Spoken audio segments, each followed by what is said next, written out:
Ingeniero Méndez, si gusta, iniciamos. Con gusto, Inge. Muy buenos días a todos ustedes. Muchas gracias por participar en estas videoconferencias. La temática, pues, es algunas reflexiones sobre el sismo del 23 de junio de 2020. Les solicito de favor, no es mucha molestia para que nuestro orador no tenga problemas de audio. Si pueden apagar todos sus micrófonos y en el momento en que quieran hacer alguna pregunta, pues levanten la mano por el chat. Yo estaré pendiente para hacerlo de esa manera y pasarle esas preguntas a nuestro ponente. Le cedo la palabra al Inge Raúl para que presente a nuestro invitado, a nuestro conferencista, para que todos ustedes lo conozcan. Adelante, Inge. Gracias, buenos días a todos. Muchas gracias por acompañarnos. Agradecemos al doctor Eduardo Reynoso por su valioso apoyo en esta conferencia, que sin duda será del interés de todos nosotros. Es un tema altamente relevante, un tema que pues en México siempre estará presente, que es el tema de los sismos. Y bueno, me permito presentar a ustedes al doctor Eduardo Reynoso. Él es ingeniero civil egresado de la Universidad Nacional Autónoma de México. Realizó su doctorado en Wessex Institute of Technology en Southampton, Inglaterra.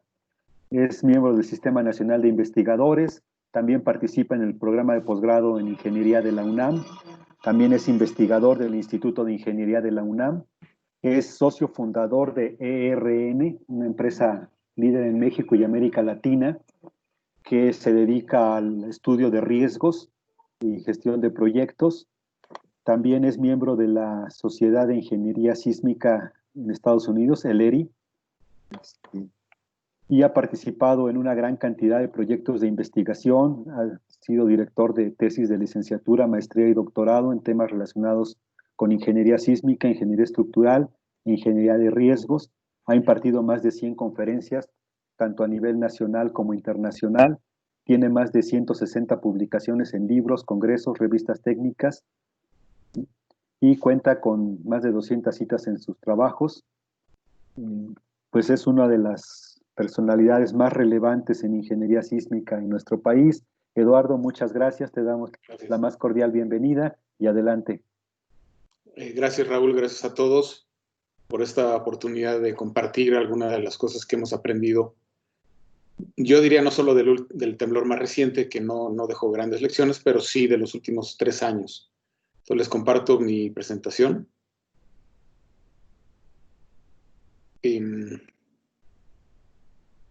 Bien. Bueno, lo primero pues es un temblor que para donde nosotros, ustedes y yo vivimos, pues es lejano. Entonces, ¿tiene interés este temblor para nosotros? Bueno, directamente no, pero siempre puede uno aprender de temblores que han ocurrido en otros lugares, tanto en México como en otras partes del mundo. Entonces, este es un mapa que el Instituto de Ingeniería publica inmediatamente después de que ocurrió el temblor. Es calculado de manera automática por las decenas de estaciones sismológicas y acelerómetros conectados a Internet que hay en el país. Entonces, es un mapa bastante confiable que aparece 1, 2, 3 minutos después de la ocurrencia del sismo, muy similar a los que publica el USGS de Estados Unidos. Este es más confiable porque tiene cosas más locales. Entonces ya hemos avanzado de tal manera en el mundo y en México que podemos muy rápidamente tener una idea de no solo es más, la magnitud aquí les falló. Este mapa fue más confiable. A nosotros como ingenieros nos interesa mucho más la intensidad que la magnitud, ¿no? Entonces, bueno, este es el mapa que sale publicado. Ya unos días después, los sismólogos nos pasan dónde están las réplicas. Aquí se ve el epicentro y algunas de las réplicas. Por el procedimiento de los temblores en el mundo, hay algunas zonas en donde se ocurre el temblor, inmediatamente se lanza una alerta de tsunami. Aquí pues, era de esperarse que eso pasara, porque el epicentro ocurre prácticamente en el mar pero seguramente unos minutos después de que se disparó la alerta de tsunami se canceló porque realmente se necesita un temblor mucho más grande y que realmente ocurra en el mar para causar tsunami. Y esta es la historia de las réplicas. Unas horas antes, aquí se ve el temblor principal con la estrellita, unas horas antes a mí me llegó la notificación de un temblor que había ocurrido en la zona. O sea, hubo un precursor que no está mostrado aquí en la gráfica. Entonces, cuando llega este temblor, sonó la alerta en la Ciudad de México, yo sí me asusté porque dije, hijo, no vaya a ser el de la noche anterior no haya sido un precursor de un temblor muy grande que viene, ¿no? Tipo Brecha de Guerrero o algo así. Pero bueno, este es un temblor grande, 7.4, 7.5, sí es importante, pero afortunadamente en México hemos hecho las cosas bien en general y no causó muchos daños. Un aspecto que no es muy del interés o los ingenieros no nos metemos mucho a esto, pero sí conviene saber que tanto los reglamentos como muchas otras cosas que utilizamos están construidas con estas leyes de atenuación que tienen mucha incertidumbre. Esta figura lo que nos dice es, los puntos amarillos son las estaciones acelerométricas que están a cierta distancia de donde ocurrió el epicentro, ¿no? Entonces aquí estamos viendo que está a 200 y pico de kilómetros más, y cómo la ley de atenuación que se ha construido, que es la curva negra, pues en general sí sigue la curva, las observaciones, ¿no? Las observaciones son de la aceleración máxima del suelo, estas son las siglas en inglés, y vemos que algunas estaciones, pues en realidad no se parece tanto, ¿no? Nosotros, el Valle de Toluca, digamos, y el Valle de México están de este temblor a 500, 700 kilómetros, estamos por aquí. Entonces, el conocimiento que tenemos de la atenuación de las ondas sísmicas es bastante bueno, aunque tiene algo de incertidumbre. Sí quisiera que ubicáramos la importancia de este sismo. Ocurre en la zona de subducción, es decir, es de los puntos azules, que es relativamente superficial. Ocurre en este contacto acá, pero los sismos que más pueden afectar al Valle de Toluca y también en algún sentido al Valle de México son los sismos que ocurren cuando la placa de Cocos, que es la que subduce la placa de Norteamérica, se rompe. Entonces, como ven aquí en la figura, el Valle de Toluca y alrededores es una intermedia de estos dos, de estos dos cortes. El sismo del 2017, de hace 3 años, ocurre debajo del estado de Morelos. Si nos vamos hacia Michoacán y el Estado de México, la placa ahí ya no está tan horizontal, es más vertical, más parecida o una cosa intermedia entre estas dos que están aquí. Entonces, sí podría haber algún temblor en el futuro, lo ha habido, lo voy a ver después, que afectara más al Estado de México que como el que afectó Morelos hace 3 años. Y aquí es un resumen de sismos que han ocurrido, ¿no? Los sismos grandes ocurren en la zona de subducción, el reciente ocurrió justo por aquí en esta brecha, está muy lejano a la zona donde vivimos, es una zona bastante poco poblada, por eso tampoco causa muchos daños. Es un enigma lo que puede pasar aquí en el istmo de Tehuantepec, porque aquí viene una placa, aquí fíjense cómo se ha movido la costa, la trinchera sigue aquí, entonces esperemos ver sorpresas en el futuro que hoy pues no necesariamente estamos tomando en cuenta, ¿no? Y aquí siempre ha sido muy importante para los reglamentos y para la Ciudad de México el sismo que ocurrió en 1912 en Acambay, justo en el Estado de México, que destrozó Acambay y alrededores. Y eso es algo que hay que tener en cuenta, ¿no? Es un sismo superficial donde se rompe la corteza de Norteamérica y que nos debe de mantener atentos, sin duda, para muchas de las construcciones que hemos diseñado, que revisamos y que vamos a construir. Este sismo, no se va a volver a repetir, pero un sismo parecido que ocurrirá en esta zona puede ser el que ponga en reto a las estructuras, no así el sismo que ocurrió la semana pasada, ¿no? Entonces, vean, este es un resumen, imágenes del Dr. Singh. Esta es la placa de Cocos que subduce. Aquí ocurren los sismos grandes de subducción, bueno, los sismos de subducción grandes y chicos, y cómo esta placa se rompe. Todos estos son temblores que han ocurrido. Este es el gran temblor de hace 3 años, que ocurre al final de la placa. Todo esto lo tenemos que creer, porque esto ocurre a profundidades de 40 kilómetros, nadie lo ha visto, pero los sismólogos nos dicen que así debe de ser. Y vean en planta cómo la placa de Cocos, aparentemente este es el final de la placa de Cocos, de aquí hacia el norte, ya cae muy, muy verticalmente. Ya esto, aquí al parecer no se producen temblores en la placa de Cocos, o al menos no grandes. Y si se producen, son muy profundos, entonces no afectarían. Entonces vean aquí, la placa de Cocos subducida podría generar sismos más cercanos a Toluca, como el de hace 3 años, que sí podrían causar al menos un buen susto a las estructuras, ¿no?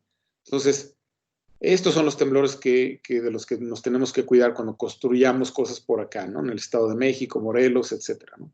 No tanto los sismos de subducción.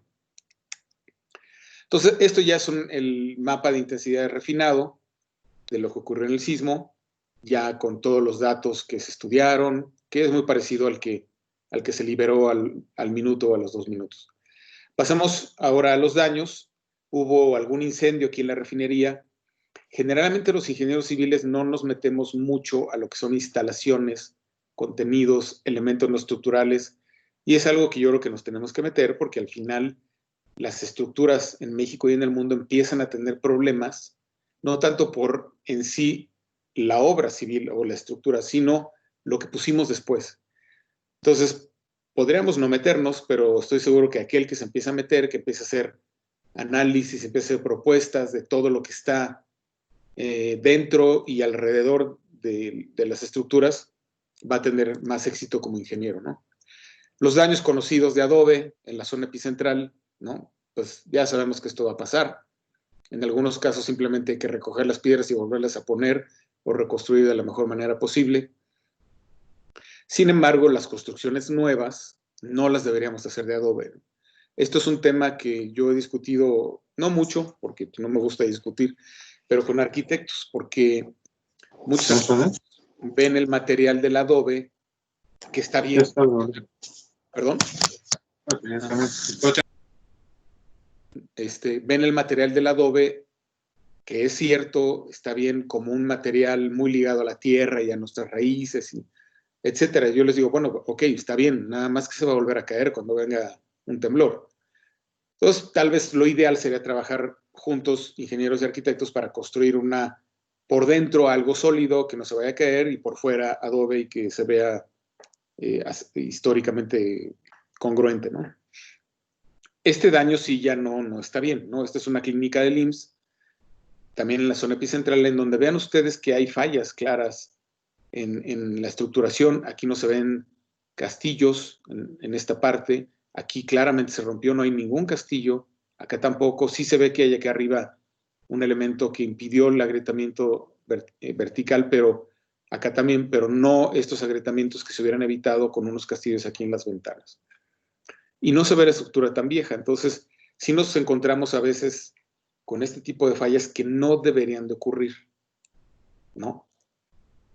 A ver si se ve el video. Esto también es muy común en la zona epicentral. Sí lo ven, ¿verdad? En donde las montañas pues, son elementos naturalmente inestables. Entonces hay muchas fallas en las carreteras, en los cerros. Algunas como estas que... La causa del temblor. A ver, le voy a bajar aquí el volumen porque no nos interesa la descripción del chofer. Algunas de estas simplemente que pase la maquinaria, la recoja y no pasó nada, ¿no? Pero a veces se lleva la carretera completa. Y por esta razón hay veces que poblados completos quedan incomunicados. Nadie se murió, no fue algo grave, pero las consecuencias de este tipo de fallas sí son muy graves, ¿no?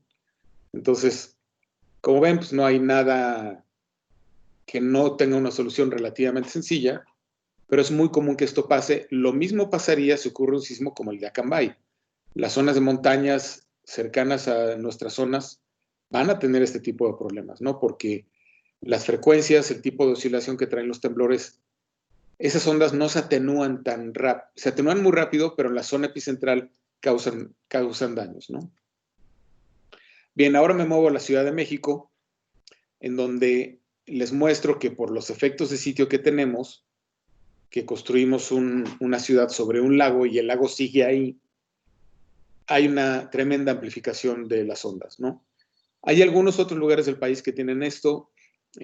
Villahermosa tiene algunos lugares así, Ciudad Guzmán, en Jalisco, y hay otros lugares que podrían tener estos efectos.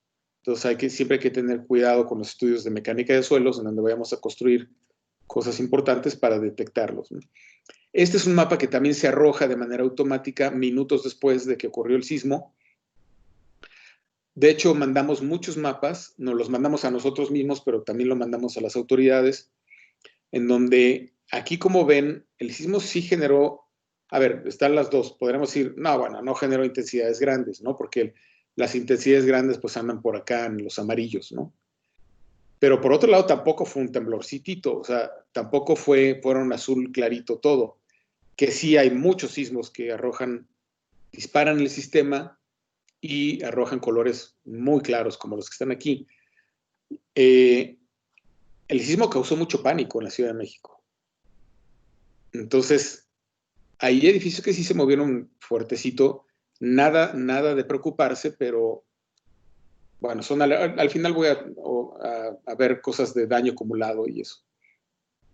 Este mapa también lo mandamos, son dos ejemplos de mapas, les decía que mandamos muchos, 10, 20 mapas. Este es el de agua potable, que tiene el mérito de que los daños finalmente, pues mandamos un helicóptero y vemos qué daños hubo, o esperamos que las cámaras del C5 hagan el reporte. Pero cuando estamos hablando de la red de distribución de agua potable, esa está enterrada, esa no sabemos si tuvo daños o no. Y aquí tenemos una estimación de las pérdidas que pudo haber habido en ese temblor. Aquí se ven estas líneas azules, son tramos de la red principal de agua potable, en donde las pérdidas pudieron haber sido pequeñas, ¿no? En el sismo del 2017 aquí salieron un montón de rojos y de colores amarillos, y sí se rompieron tuberías. Entonces, si este es un sistema útil sobre todo para la gente del gobierno de SACMEX, del sistema de agua potable, para ir a los lugares en donde pudo haber habido daños reportados por los modelos, ¿no? Entonces, todo esto son modelos, son cosas que sabemos de la Ciudad de México y que reportamos de manera inmediata, pero hay que ir a revisar que eso pasó. El sistema también reportó que iba a haber 0 víctimas. Efectivamente, en la Ciudad de México no hubo víctimas, que también es una manera de comprobar que los modelos están bien, ¿no? También los modelos nos deben dar bien cuando los sismos son chicos. Ahí nos deben dar ceros, ¿no? Si nos dan pérdidas altas, pues no, hay que corregir algo. Miren, les quiero comparar con la historia de aceleración. Esto es en CEU, en el sur de la Ciudad de México, en terreno firme. Entonces, esto es muy parecido a los lugares donde ustedes diseñan y construyen, ¿no?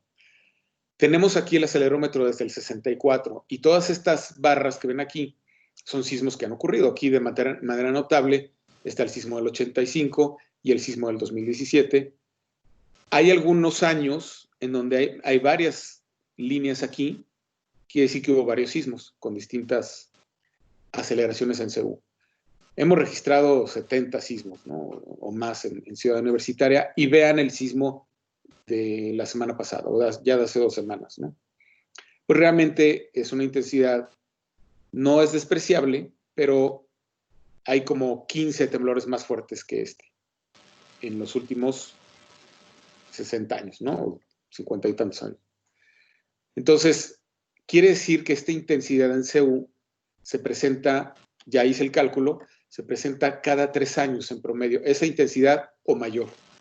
Entonces, es una intensidad muy frecuente. No debería de haber daños para una intensidad que se presenta de manera tan frecuente, ¿no? Lo mismo para la estación SST, esto sí ya es en zona del lago. Como ven aquí, las intensidades son muy diferentes, la escala es muy diferente.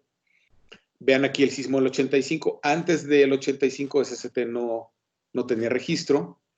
Vean el 2017. Es menor en SST el 2017. En CEU, en terreno firme, es mucho mayor la intensidad en terreno firme que acá en la zona del lago. Y vean el sismo del 2020, ¿no? Más o menos del orden de CU, o sea, del orden en el sentido de que, pues tampoco es una intensidad muy importante. Yo decía que causó pánico, pero no causó daños. Los edificios que están muy golpeados del sismo del 2017, pues sí sacaron polvo y todo, pero pues esos edificios hay que tirarlos ya, porque tarde o temprano, si llega un temblor más grande, pues sí, seguramente van a colapsar. Bueno, no seguramente, pero es muy probable que colapse. Y aquí también el promedio se observa igual que CU. Esta intensidad es superada cada 3 años, igual o mayor cada 3 años.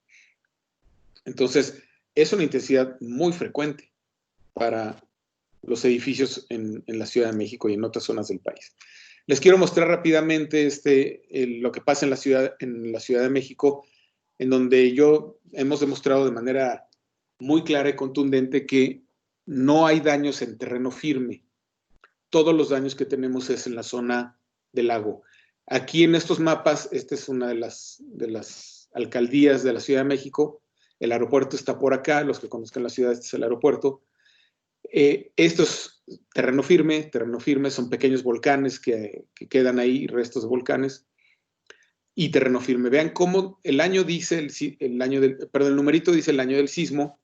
Acá hay colapsos, 2017, acá hay colapsos del 85. Todo es en zona del lago. Vean aquí apenas en el borde.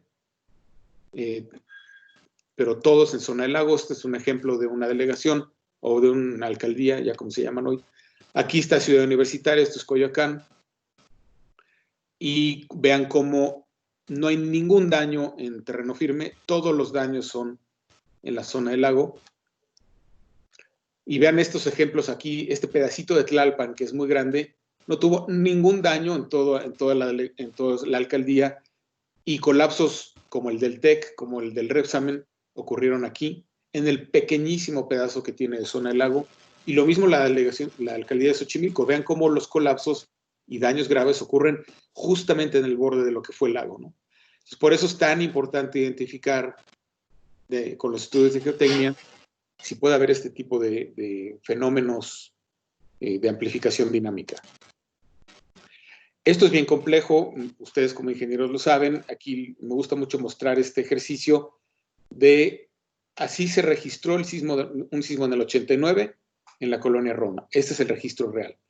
Y con un modelo calculamos, con un oscilador de un grado de libertad, calculamos la respuesta de un edificio de 4 pisos. ¿Ok? Y también de un edificio de 12 pisos. Vean, abajo es el mismo, ¿no? Y la respuesta del de 12 pisos es mucho mayor que el de 4 pisos. Esto pues, es lógico, todo el mundo dice, pues sí, es natural. Entonces yo les pregunto, no me pueden contestar, pero si estuviéramos presentes haría una encuesta y diría, si paso la de 25 años, ¿qué esperarían? Entonces todo el mundo dice, no, pues mucho mayor. Bueno, 20 pisos. Y vean cómo en la colonia Roma, para este sismo, el mismo movimiento aquí, la respuesta del de 20 pisos es mucho menor que el de 12. Entonces uno diría, bueno, pues algo está mal. No, la verdad es que esto se conoce desde los 50, desde que empezaron el doctor Rosenbluth y el doctor Esteva a hacer cálculos, esto se conoce. Está en el reglamento desde los 60. Y esto no es otra cosa más que el espectro de diseño. En el espectro de diseño vemos que para edificios de periodo corto, el coeficiente sísmico es mucho menor que para periodos intermedios y luego baja para los edificios altos. Esta es una de las razones por qué aquí esta señora llamada la Torre Latinoamericana pues, ha sobrevivido tranquilamente porque está está ya en la bajada del espectro de diseño, ¿no? Aparte de que es un edificio muy bien construido. Lo construyeron los mejores ingenieros de la época del mundo. El doctor Newmark, el doctor Rosenbluth, el doctor Sebart, etcétera, ¿no? No quiere decir que no le vaya a pasar nada en el futuro, porque existe el daño acumulado y existe el suelo de la Ciudad de México, etcétera, ¿no? Entonces, simplemente la respuesta de un edificio es una combinación compleja de las propiedades del suelo y de la estructura, y pues para eso estamos los ingenieros, para resolver esto de la mejor manera posible. Les quiero mostrar también un visualizador que tenemos, que esto lo pueden consultar en internet, es gratuito, un visualizador de daños en donde ya tenemos estos 4 temblores muy bien documentados. Siempre se puede mejorar. De hecho, si ustedes se meten y ven los datos de los edificios, aquí está el dato preciso de la georreferenciación. Si hay algo mal, pues díganos y lo corregimos. No agregamos ningún dato del sismo del 2020 porque no arrojó ningún dato importante en cuanto a daños, ¿no? Y lo que ven, si ustedes hacen clic en cada uno de esos edificios, va a aparecer esta información de lo que había antes del sismo. Aquí estamos hablando de SCT, lo que pasó en el sismo y la situación actual, ¿no? Aquí inclusive ponemos información que no se sabía, como el periodo del edificio, estimada, el periodo del suelo. Ya con lo que sabemos hoy, ya podemos estimar muchas de estas cosas, ¿no?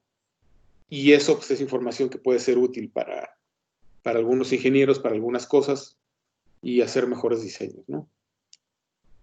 Aquí les voy a mostrar este video del 2020. Estos son hospitales del IMSS. La gente estaba muy asustada. ¿Y qué observan ahí? Pues desplazamiento de los edificios y golpeteo, ¿no? Esta es una junta constructiva. Las vibraciones son de origen, o sea, entonces aquí el que no es ingeniero dice: qué barbaridad. Los ingenieros diseñamos los edificios para que se desplacen. De esa manera liberan energía.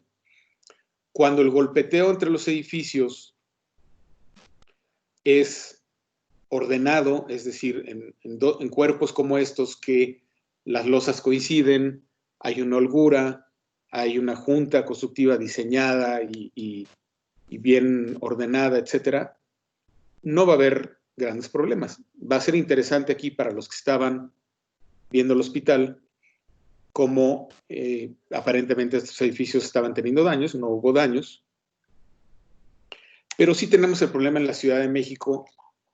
Y digo en la Ciudad de México porque el año pasado yo tuve, me entrevisté con la persona de FEMA. FEMA es el organismo americano que se encarga de hacer muchas cosas para mitigar los riesgos. Y esta persona era un ingeniero estructurista especializado en reforzar edificios que hay evidencia, reforzar y mitigar edificios que hay evidencias que van a tener un mal comportamiento en un temblor futuro. Entonces yo le pregunté, le dije, bueno, y después veré con detalle las publicaciones. Estuve en sus conferencias. Le dije, ¿y qué hay de golpeteo? Me dijo, no hay nada. Bueno, pues es que en la Ciudad de México, 1 de cada 3 edificios colapsados se golpeteó con el vecino. Dice, no, eso no puede ser, hay algo mal. Entonces no me creyó, pero bueno, aquí están las evidencias. Y eso está registrado desde el 85, con estudios de el doctor Meli y Eduardo Miranda, en donde pues están bien documentado que muchos de los daños, inclusive colapsos, es por golpeteo. Vean aquí, este pobre edificio colonial, entre dos, lo aplastaron y le causaron daños, ¿no? Aquí también golpeteo acá y acá. Aquí golpeteo aquí, colapso. Aquí golpeteo acá, colapso. Me detengo un poquito en este caso. Es el edificio donde más gente murió en este terremoto. Era un edificio de oficinas, inclusive los dueños estaban ahí. Se golpea con este de lado, pero el que le mete el banquito es esta casa muy rígida, y el edificio se cae hacia enfrente y sobre la casa, por justamente el golpeteo. Un golpeteo muy desafortunado porque no coinciden las losas. Aquí están, algunos de estos casos están aquí en dibujos, y el golpeteo no es culpa del edificio. O sea, estos edificios no se cayeron porque estaban mal, se cayeron porque se pegaron con otros que tampoco estaban mal. Entonces es una desafortunada combinación de grandes desplazamientos provocados muchas veces por diseños con grandes ductilidades. Eso es algo que ya tenemos que evitar los ingenieros, hacer que los edificios tengan un comportamiento dúctil. Porque sí, les estamos diciendo, desplázate mucho, libera energía, causa daño, pero te vas a pegar con el de al lado. Si no es un gran problema, ok, pero aquí, miren, sí hay problemas, etcétera, ¿no? Cuando los edificios son de la misma altura, los problemas son prácticamente inexistentes, pero ya cuando hay estas diferencias, o cuando un edificio como la foto de acá, pues no resiste golpes porque estaba construido con adobe, etcétera, pues es como vienen los daños, ¿no? Entonces, esto es un problema que al parecer es casi único de la Ciudad de México y tenemos que resolver. Quiero dedicarle unos minutos a hablar de la planta baja débil porque esta está siendo un problema realmente grave en todos lados. Esto ocurrió en Oaxaca. La planta baja débil la estamos provocando por los estacionamientos y los comercios que estamos metiendo debajo de los edificios.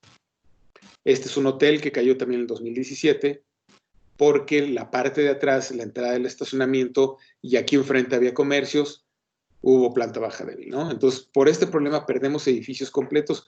Aquí no murió nadie, afortunadamente, pero se perdió por completo, ¿no? Si alcanzan a ver, pues este edificio tenía un piso más, aquí ya lo perdió, ¿no? Tenía una planta baja débil, pero esto es en Turquía. Esto es en Italia, vean aquí la planta baja débil, en Italia, no estamos hablando de países del tercer mundo, y vean lo que pasó después del sismo del Áquila. Esta caricatura es americana, ¿no? O sea, ni siquiera, no confíes en Superman para resolver la planta baja débil. Nosotros emitimos boletines, me voy rápido aquí porque, bueno, pues para no pasarme del tiempo. Entonces, emitimos boletines, este sismo fue en el 2016 en Ecuador, los colapsos de los edificios, todos tenían planta baja débil. Este es antes y después, ¿no? Bueno, se ve mejor aquí, perdón. Antes, después, antes, después, antes, después. Esto es en Taiwán. Se cayeron 6 edificios en este temblor. Los 6 con planta baja débil. Vean aquí, hasta señalan con amarillo las columnas, ¿no? Como diciendo, peligro, esto es planta baja débil. Obviamente no esa es la intención. Pero aparte este edificio está en esquina, está en cuchilla. O sea, estas 2 columnas tenían que soportar torsiones, desplazamientos, y pues no hay manera. Aquí se murieron 100 y pico de personas, ¿no? Este es un edificio muy alto, es muy desafortunado que se haya caído, aunque en México seguimos teniendo el récord del edificio más alto, que es la Torre de Pino Suárez, que se cayó en el 85. Afortunadamente no murió nadie ahí porque fue a las 7:20 de la mañana y la gente entraba a trabajar a las 9. Entonces, pero imagínense que ese temblor hubiera sido a las 9 de la mañana. Hubiera sido muy terrible, ¿no? Antes y después, antes, después, antes, después, antes, después. Los 6 colapsos es por planta baja débil que había. Esto es el sismo del 2017. Este edificio ya lo demolieron. Se salvó porque acá atrás, si ven, había algunos muros de las escaleras, del cubo de elevadores, etcétera, ¿no? Entonces, pero vean las columnas, cómo quedaron, ¿no? Planta baja débil en todo esto, Ciudad de México, sismo del 2017. Vean aquí el estacionamiento, pues ya no hay estacionamiento. Aquí había otro estacionamiento, pero no había coches que detuvieran el edificio. Cuando hablo con gente que no es ingeniero, pero bueno, también a nosotros nos sirve, ¿no? Cuando hablan del triángulo de la vida, pues eso no existe, no hay investigaciones del triángulo de la vida. Es simplemente criterio y sentido común. Si yo estoy en un estacionamiento, empieza a temblar y veo que el edificio se va a colapsar, pues me tiro a un lado del coche, ¿no? No me meto al coche, no me pongo debajo del coche, me meto a un lado. Ese es un triángulo de la vida. Si alguien hubiera estado aquí acostado, hubiera salido gateando sin mayor problema, ¿no? Entonces, aquí antes y después, antes y después. Este es increíble, este edificio se colapsó rapidísimo, tenía planta baja débil por acá, por acá. Siquiera casi todos los que les he mostrado, en este lado tenían muro, ¿no? De piso a techo. Este ni siquiera, o sea, por los 4 lados tenía planta baja débil. Y vean las columnas. Aquí, si este ingeniero pensó que este edificio iba a resistir un temblor con estas columnas, realmente no sé qué cálculo hizo, ¿no? Esto sí estuvo muy mal. Más antes y después, más ejemplos. Aquí ni parece, pero sí, había un piso aquí, ¿no? Antes y después. Esto es en Morelos. Este taller, ¿no? Pero, pues aquí, evidentemente es una estructura vieja, digamos 70s, ¿no? Y le quitaron muros aquí columnas para que el taller pues, pudiera tener su entrada fácil, ¿no? Y pues se colapsó con el temblor. El colegio Repsamen, ¿no? Que muy célebre, muy triste porque pues, murieron niños, también tuvo un problema de golpeteo y de planta baja débil. Aquí está, vean, pues no se ven muchos elementos resistentes aquí, y tuvo un problema de golpeteo. Aquí se ve cómo este cuerpo golpeó con este cuerpo. Y vean aquí lo triste, que yo también durante muchos años le he cuestionado a la gente de Protección Civil de por qué no sacan de los edificios con la alerta sísmica. Aquí alguien podría decir, pues es que los edificios se caen. No, pues a ver, tristemente, los niños que estaban aquí, que los obligaron a salirse, se murieron en el edificio que se cayó. Y vean, los salones de clase quedaron intactos. Entonces, es mucho más seguro quedarse dentro de los edificios que salir corriendo, ¿no? También les quiero mostrar un análisis estadístico que hicimos en la Ciudad de México, en esta zona, escogida un poco al azar, no al azar, sino arbitrariamente, asumiendo que el movimiento en esta zona es el mismo que registramos aquí en la estación acelerométrica que está en este punto. Entonces, hicimos un barrido de todas las construcciones que hay aquí, y las que están mostradas con colores son las que tuvieron daños en el sismo del 2017. Como ven, pues hubo algunos daños totales, no necesariamente colapso, pero que el edificio quedó inservible. Entonces fue una de las zonas más críticas en la ciudad, pero fíjense que aunque fue de las más críticas, el 92% de los edificios no tuvo ningún daño. Eso generalmente no es de sentido común. Yo cuando le pregunto a la gente, ¿cuántos crees que no tuvieron daño? No, pues el 10%, o sea, al revés, ¿no? No, el 92% no tuvo ningún daño. Y 17, que son un montón, son muchos, tuvieron un daño total o inclusive colapso. Pero eso es menos del 1%.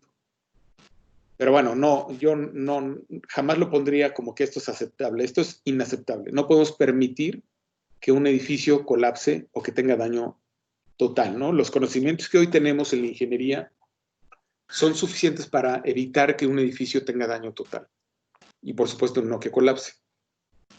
Y les quiero mostrar dos estadísticas.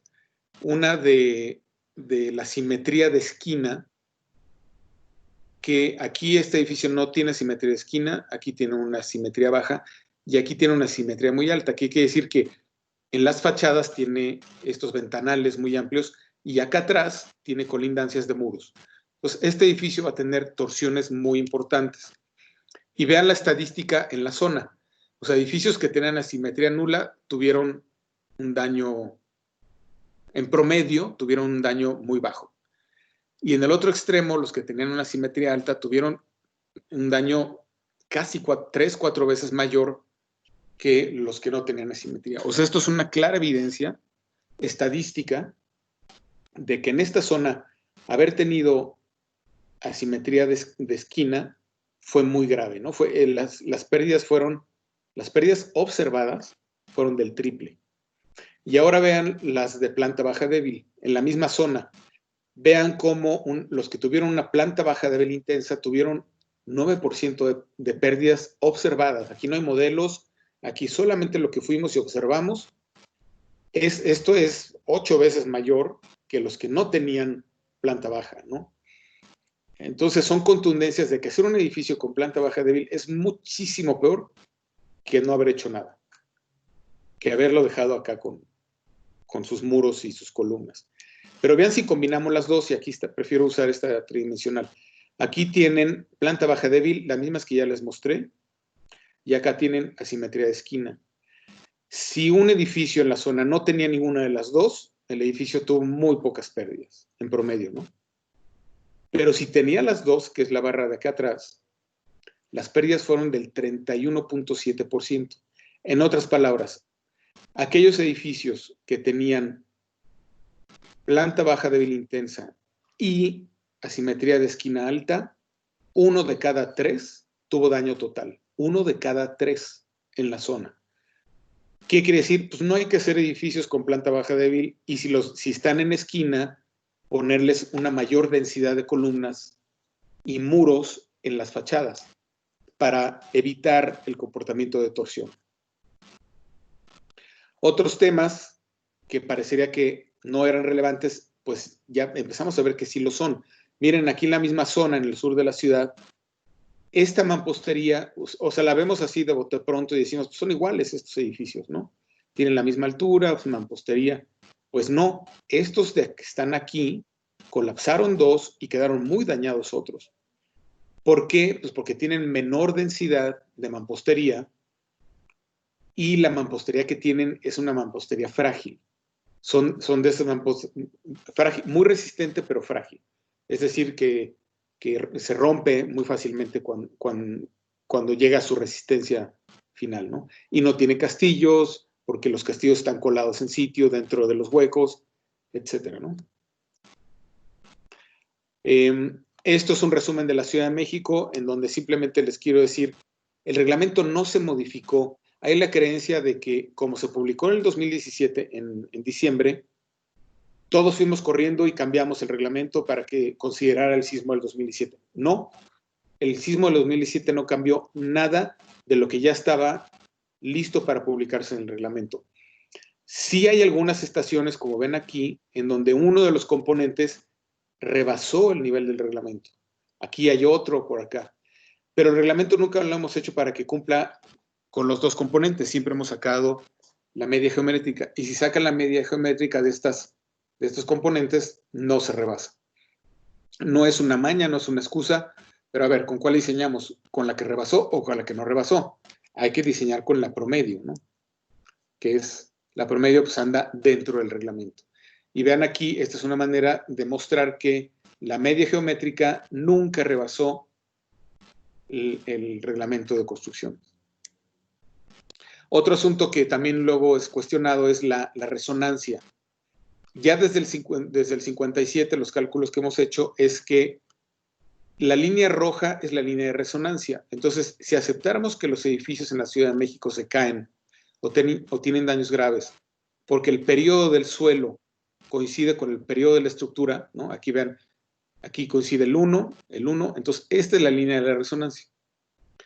Pero vemos que para el sismo del 57, haciendo los cálculos después de varios años, ningún edificio estuvo en resonancia, este casi estuvo, pero vean cómo todos muy lejos de la resonancia, ¿no? En el 85, pues aquí un par que andan por ahí en la resonancia, pero todos andan debajo. Y en el 2017, todos debajo de la resonancia. Lo que sí hemos observado es que ningún edificio que tiene un periodo mayor que el del suelo tiene problemas constructivos, problemas de comportamiento sísmico. Lo repito, ningún edificio que tiene un periodo igual o mayor que el del suelo tiene problemas en los sismos en la Ciudad de México. Entonces, si van a construir un edificio en la Ciudad de México, construyan con un periodo más largo que el del suelo y nunca le va a pasar nada si está bien hecho, ¿no? Y otro tema que quería comentar, que es muy importante también para la Ciudad de México, es el daño acumulado. Así construí mi edificio en el 84, ¿no? Estoy utilizando los datos de la Secretaría de Comunicaciones y Transportes. Es simbólico, ¿no? Obviamente aquí sería interesante ver un edificio de 8 o 10 pisos. Y ocurre el sismo del 85. Este es el sismo del 85 y mi edificio se daña. Pero lo arreglo, ¿no? Perfecto, ya lo arreglé. Viene otro sismo en el 2000. Bueno, ahorita vemos los años. Se daña un poco más, lo vuelvo a arreglar, ¿no? Le pongo pintura antisísmica, o contrato a un ingeniero patito y lo arregla, ¿no? O un maestro de obras, o un arquitecto que no saben de ingeniería sísmica, y pues medio lo arreglan. Otro sismo pequeño, se vuelve a dañar, lo vuelvo a arreglar. Llega el sismo del 2017 y pude haber tenido daños mayores o colapso.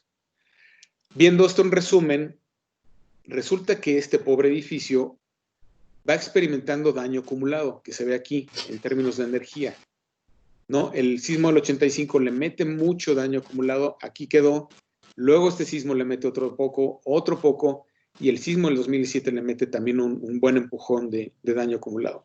Estas son las curvas histeréticas, que pues uno podría decir, los que se hayan metido al tema, pues esto no pasa nada.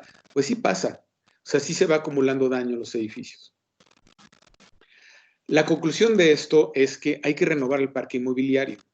porque los edificios que construimos antes del 85, además de que se construyeron con códigos viejos, ya han tenido mucho daño. Ya están cansados, ya están viejos, ya tienen el contacto entre el acero y el concreto ya muy gastado, ya se les generaron grietas que ya no van a liberar energía, etcétera, ¿no? Entonces, sí es un tema que empieza a ser relevante de un parque inmobiliario viejo, que además no es funcional, que además es incómodo, arquitectónicamente viejo, etcétera, ¿no? Esta es la misma curva que les mostré, pero ahora les quiero hacer la comparación con estos nombres. Son de sismos emblemáticos que han ocurrido en el mundo. Este es el sismo de Kobe, el sismo de Chile con una magnitud gigantesca, pero vean cómo el daño acumulado desde el 85, que es esta misma curva que les mostré, es mayor que cualquier otro sismo que ha ocurrido en el mundo. Ninguno de estos sismos que les menciono, en ningún lugar ha habido 2 temblores. Nada más ha habido 1. Y el edificio pues lo aguantó. Aquí tenemos uno, otro. Y temblores como el de hace 2 semanas, aparentemente, o sea, son muy pequeños, pero finalmente están poniendo el edificio en crisis, ¿no? de comportamiento. Y por último, les quería mostrar algo que estamos haciendo para la Ciudad de México, que aquí el reto de calcular el riesgo de los edificios pues, es enorme, ¿no? Este es solo un pedacito de la Ciudad de México. Y lo que estamos haciendo es, utilizando inteligencia artificial, en este caso vuelos LIDAR, para ver la altura de los edificios. Con eso y con el uso, estimamos el número de pisos y también estamos recogiendo fotos que ya están tomadas en Google, ¿no? En Street View. Entonces, compramos las fotos y ponemos un sistema de inteligencia artificial a que compruebe el número de pisos, que vea si hay planta baja débil, vea si estamos en planta, que vea aquí si el edificio está en esquina, si tiene forma irregular. Los edificios regulares se comportan muy mal en la Ciudad de México. Y estos son mapas que estamos obteniendo ya con la información realista. Vean en la parte baja, los colores de abajo, se muestra la amplificación como si ocurriera hoy el sismo del 85. Evidentemente los rojos son intensidades mucho mayores. Esta es la aceleración del suelo. Tendríamos que hacer un montón de mapas para mostrar la aceleración para distintos periodos. Pero bueno, esto nada más es una imagen. Quitamos algunos de los edificios para que se vieran estas curvas. En azul es el terreno firme, en donde claramente la intensidad es mucho menor. Y pues vean que la mayoría de los edificios aquí están en blanco, quiere decir que su riesgo es muy bajo. Y empiezan a... etcétera, y ya algunos rojos que el riesgo pues, es mayor, ¿no? Y esta es la última. Podemos calcular mapas de toda la Ciudad de México. Es mucho más bonito el detalle que mostré el anterior, pero si queremos ver toda la ciudad, aquí podemos ver cómo si volviera a ocurrir hoy el sismo del 85, pues hay un montón de rojos por aquí. Si hoy volviera a ocurrir el sismo del 2017, también hay algunos rojos, muchos amarillos. El sismo del 2020, pues vean, no generó ningún tipo de resultado de riesgo, ¿no? Puros color verde claro, que es riesgo nulo. Bueno, muchas gracias. Si quieren preguntas y todo, con mucho gusto. Gracias, Eduardo. Gracias, interesante la plática. No sé si tengan alguna pregunta, ingeniero Méndez, no sé si hemos recibido por el chat. Por el chat no hay ninguna pregunta. Si quieren abrir su micrófono y preguntar, adelante, ¿eh? Bueno, habla Damaso Roldán. Adelante, Damaso Roldán. Sí, la diferencia, quiero que me aclare por favor el ponente, si hay ¿cuál es el factor de lejanía y profundidad en los sismos para la filtración de las ondas con periodos pequeños que afecten a estructuras más bajas, como fue la de 2017? Gracias. Bueno, a eso puedo contestar de manera general. La respuesta exacta viene en los códigos, en los reglamentos, son los espectros de sitio que le llamamos, ¿no? Porque ahí se ve muy bien cómo los sismos cercanos tienen un alto contenido de de energía en periodos bajos, que afecta a las estructuras pequeñas y a los deslizamientos y provoca derrumbes, y a los contenidos también las cosas se caen y las subestaciones eléctricas se caen, etcétera. Eso es unos cuantos kilómetros, no sé, así de bote pronto yo diría menos de 50 kilómetros. Ese tipo de efectos lo veríamos en un radio de ese tamaño, y como las ondas largas tardan más en atenuarse, entonces por eso son las que nos llegan a la Ciudad de México y se amplifican mucho en el lago.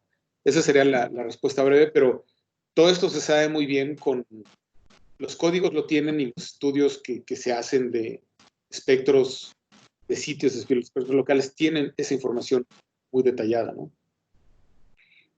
Eduardo, no sé si pudieras ampliarnos un poco la información de qué son los espectros de sitio y qué ventajas tiene realizarlos.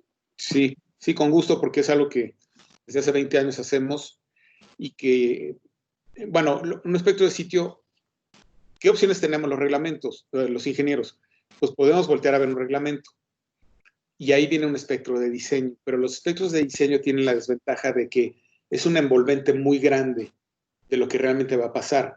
Es una envolvente conservadora, forzosamente conservadora, porque casi que con 3 parámetros, uno de subida, una meseta y uno de bajada, ya estoy definiendo todo.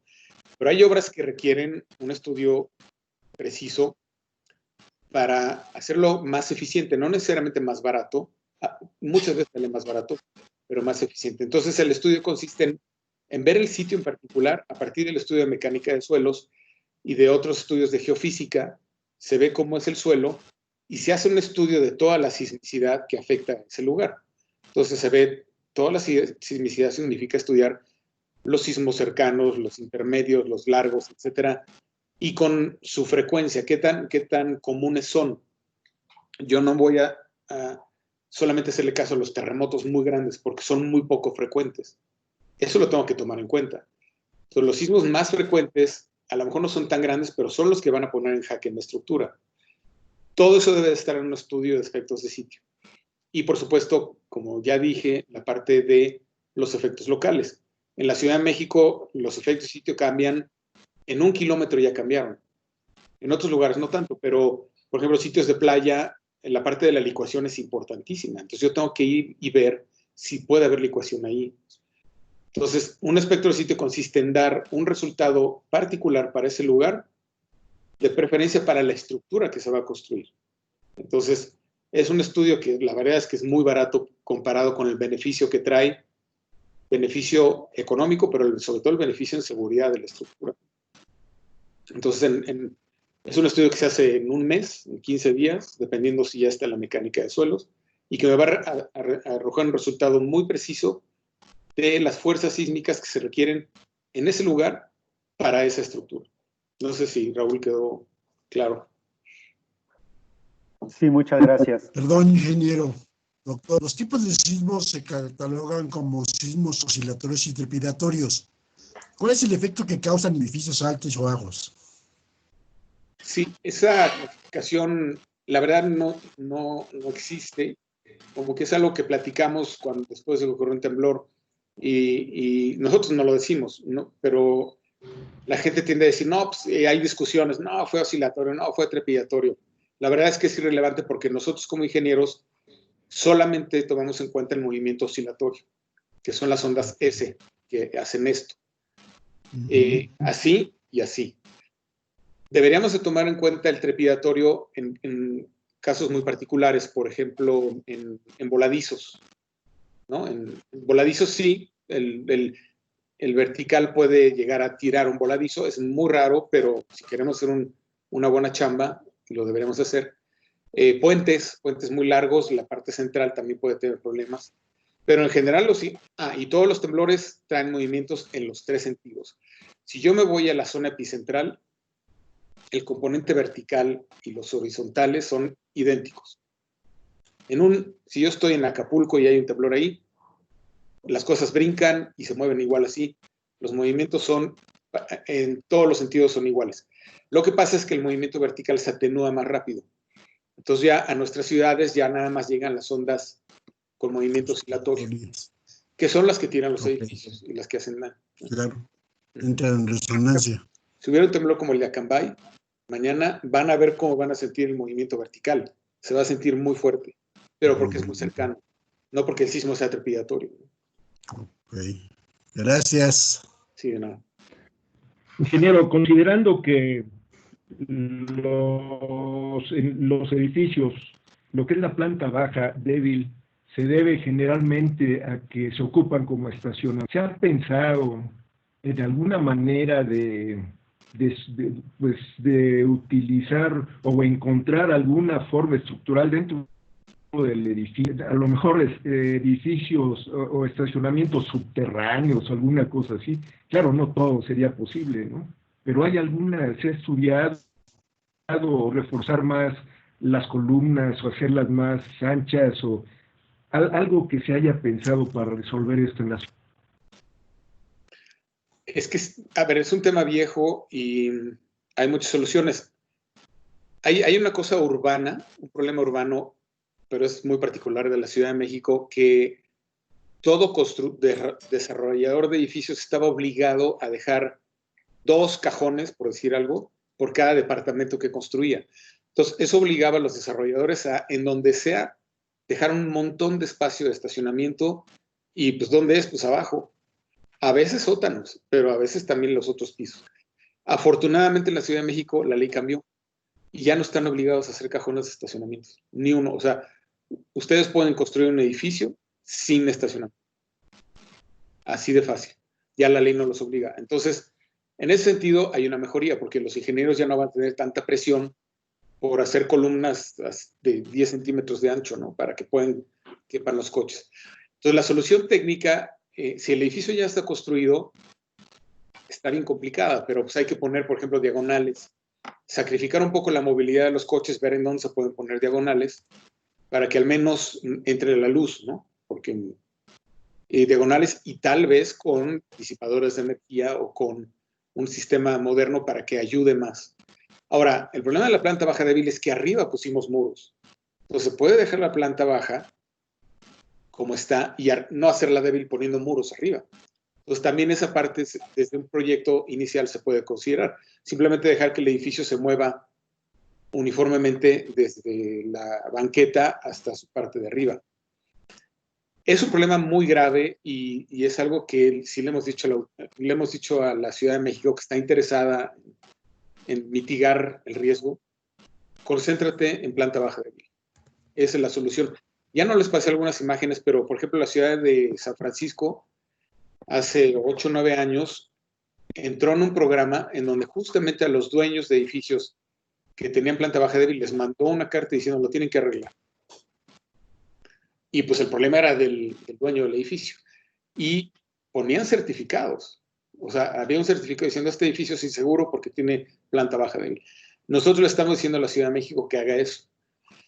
Pero como ingenieros, ¿qué podemos hacer? Pues hay que ingeniárselas, pero una puede ser esas diagonales que les digo, porque poner muros y eso ya puede ser que ya no sea la solución. El otro día el ingeniero Raúl Jan me mandó una foto de un edificio nuevo que están promoviendo con unas plantas bajas horribles, débiles, ¿no? No entendemos por qué el ingeniero que diseñó eso, es un diseño de 2 años máximo, ¿por qué no hizo el cálculo adecuado? Porque seguramente no va a pasar si hace uno el cálculo conforme está en el reglamento. Entonces, lo que queremos poner en el reglamento, pero eso va a tardar 5 años, es poner más énfasis en que eso no está bien.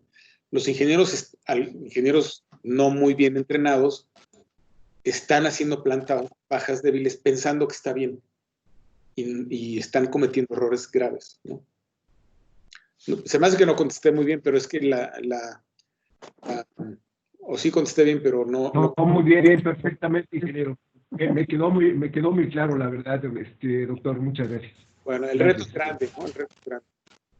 Tenemos una pregunta, sí, dice, claro que sí. Gracias. Para el resto de la República es común el uso de pródisis. ¿Qué tan confiables pueden ser los resultados que arroja? Yo creo que en general es confiable. El pródisis lo hizo gente muy competente. Podría tener problemas de singularidades del propio software, ¿no? ¡Hasta la basura! Del propio software que pues, aquí no funciona, etcétera.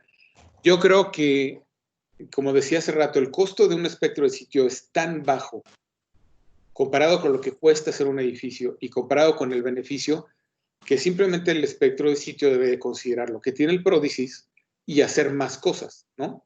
O sea, confirmar por un lado que el pródisis estaba bien, pero se puede todavía mejorar y hacer mucho mejor.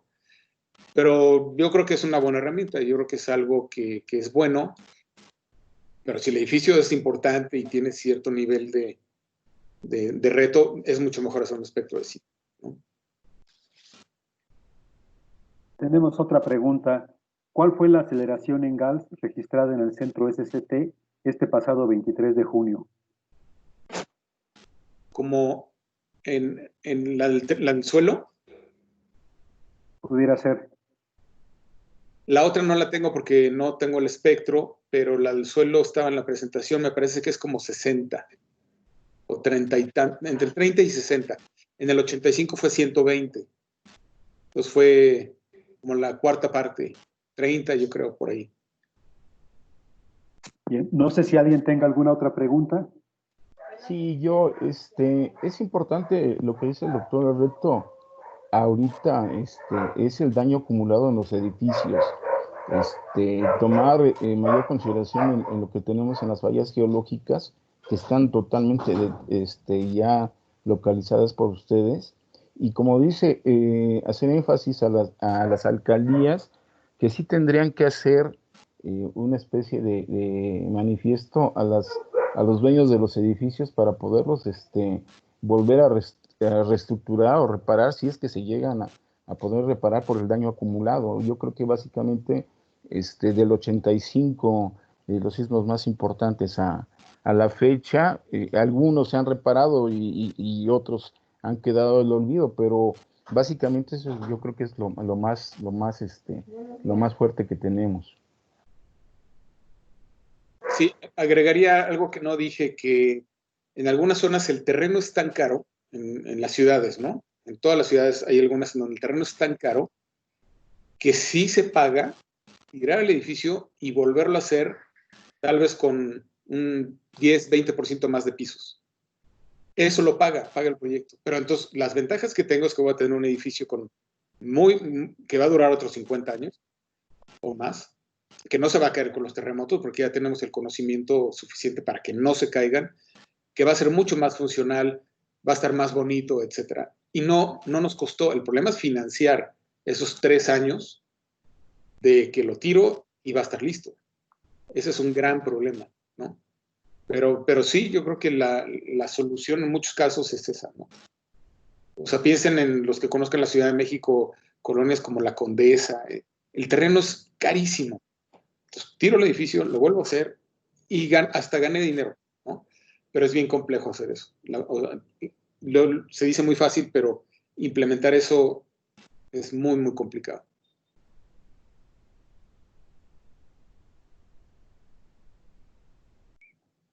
¿Alguien que quisiera hacer otra participación?